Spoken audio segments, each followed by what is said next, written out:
Nee, gewoon opkomen.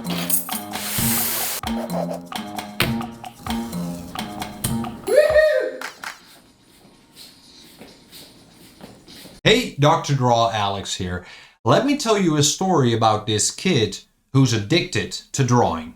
He's basically drawing all day, every day. Monsters, superheroes, anything his imagination can come up with. But then he finds out he's dyslexic. He can't read or write properly and is a level behind on spelling, grammar, well actually anything that has to do with language. Because of this, he's bullied a lot. He feels stupid. In middle school, he gets help and seizes the opportunity to start to work his ass off. Eventually, he gets a degree in psychology, which he studies because he finds human behavior fascinating. The dyslexic boy becomes a doctor. He has no idea what to do for a career, but discovers he's good at guiding other people. Ironically, he becomes a career coach. Although he's happy with his job, he's not making a lot of money. While standing in line at the cashier, he's worried if he can afford groceries. He's thinking, I have a degree in psychology, so why am I struggling with money? He starts looking for a job that will reward his skills better and becomes a recruitment consultant. On the very first day, he walks out the office holding a brand new phone in one hand and the keys to his first shiny new car in the other. There's a gong in the office, which you can hit if you make a sale.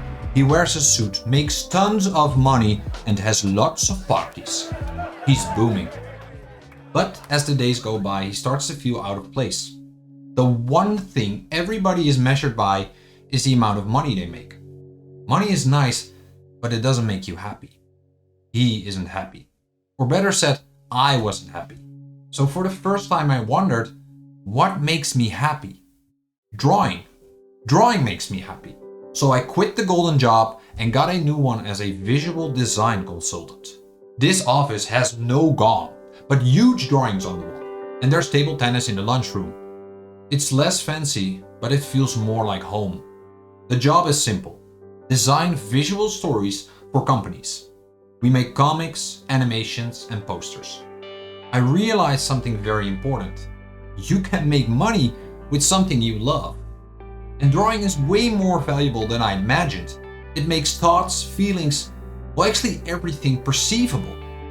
But I know there are people out there who love drawing too, but feel doubt in doing it or seeing the potential of it. That's exactly why I started this YouTube channel.